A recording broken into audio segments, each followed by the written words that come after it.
एक बार की बात है, एक विद्यार्थी अपने गुरु के पास गया और बोला, गुरुजी, मैं अब इस मंदिर में नहीं रह सकता हूँ। मैं यह स्थान छोड़कर किसी शांतिपूर्ण मठ में जाना चाहता हूँ। तभी गुरु ने विद्यार्थी से पूछा कि आखिर में इस मंदिर में क्या खराबी है जो कि इस मंदिर में नहीं रहना चाहते हो। तभी छात्र ने कहा कि देखिए गुरुजी, इस मंदिर में हर कोई मेरे लिए विषैला है। इस मंदिर में कुछ भिक्षु हैं जो बहुत ज्यादा राजनीति करते हैं और कुछ अन्य भिक्षु भी हैं जो हमेशा मेरे बारे में और दूसरों के बारे में भी नकारात्मक बातें करते रहते हैं, और कुछ अन्य ऐसे भी हैं जो अपना पैसा खर्च करते हैं।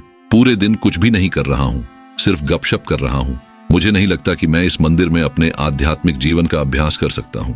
कृपया मुझे एक शांतिपूर्ण और शांत मठ में जाने की आज्ञा दे जहाँ मेरे आसपास कोई जहरीले लोग न हो। फिर मास्टर ने कहा कि ठीक है, मैं जाने दूंगा, तुम जाओ, लेकिन जाने से पहले तुम्हें आखिरी बार मुझ पर एक उपकार करना होगा। तब शिष्य ने कहा कि बताइए गुरुजी, मैं आपके लिए क्या करूं? तब गुरु ने एक चम्मच पानी लिया और अपने शिष्य को दिया और कहा कि आप इस चम्मच भर पानी को मठ के चारों ओर ले जाना और आपको इसे मेरे पास लाना चाहिए। लेकिन यहाँ एक तरकीब है कि आपको इसमें से पानी की एक भी बूंद कहीं नहीं गिरनी चाहिए। यदि आप ऐसा कर सकते हैं तो मैं आपको एक शांतिपूर्ण मठ में जाने दूंगा। ऐसा गुरु ने सोचा था कि शिष्यों द्वारा इस अजीब अनुरोध को पूरा करने पर उसे एक शांतिपूर्ण मठ में जाने दिया जाएगा।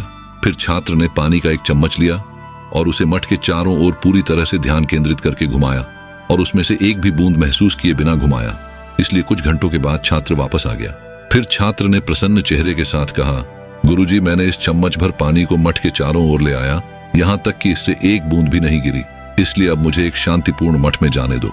तब गुरु ने कहा, ठीक है मेरे शिष्य, तुम जाने के लिए स्वतंत्र हो, लेकिन जाने से पहले बस मुझे एक बात बताओ।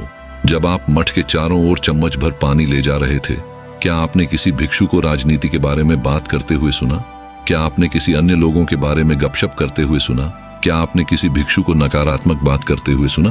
तब शिष्य भिक्षु ने कहा, गुरु, मेरा ध्यान चम्मच पर था और मेरे पास उन सभी शोरों को सुनने का समय नहीं था। तब गुरु ने कहा, मेरे शिष्य देखो, क्या आप पूरी तरह से अपने लक्ष्य पर ध्यान केंद्रित कर रहे हो? और यदि आप पूरी तरह से अपने उद्देश्य पर ध्यान केंद्रित कर रहे हैं, आपके पास अपने आसपास के सभी नकारात्मक शोरों को सुनने का समय नहीं है। तो याद रखें कि आप इस दुनिया में जहां भी जाते हैं, आप अपने आसपास नकारात्मक लोगों से मिलेंगे, लेकिन अगर आप पूरी तरह से अपने लक्ष्य और अपने बड़े लक्ष्य पर केंद्रित रहते हैं, उद्देश्य, अन्य सभी नकारात्मक लोग और अन्य सभी नकारात्मक शब्द जो आप सुनते हैं, वे केवल शोर के अलावा कुछ नहीं है। दोस्तों, यह सब इस बारे में है कि हम अपने जीवन में क्या ध्यान केंद्रित करते हैं। जितना अधिक हम अन्य लोगों के व्यवहार पर ध्यान केंद्रित करेंगे, अन्य लोगों के शब्द, अन्य लोगों का जीवन के बारे में सोचेंगे, तो अपने आप में वैसा ही होगा।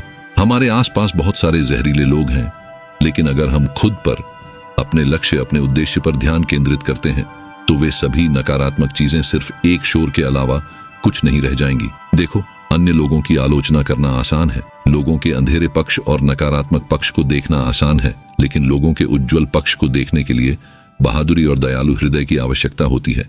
हम सभी के जीवन में कुछ न कुछ खामियां होती हैं, हम सभी गलतियां करते हैं, हम सभी गलत विकल्प चुनते हैं। आपका सामना ऐसे लोगों से भी होगा जो आपको पसंद नहीं है। आपके सामने ऐसे विचार आएंगे जिनसे आप सहमत नहीं हैं। याद रखें, उन सभी समयों में आपके पास यह चुनने की शक्ति है कि आपको नकारात्मकता के साथ प्रतिक्रिया करनी है या नहीं, उन्हें सकारात्मकता के साथ जवाब देना। आप क्या करना चाहते हैं और आप अपने जीवन में किस पर ध्यान केंद्रित करते हैं, इसलिए खुद पर ध्यान केंद्रित करें और उन्हें सकारात्मकता के साथ जवाब देना चुनें। वैसे यह कहानी आपको कैसा लगा, कमेंट करके जरूर बताइएगा और इसी तरह वीडियो के लिए चैनल को सब्सक्राइब कर लीजिएगा।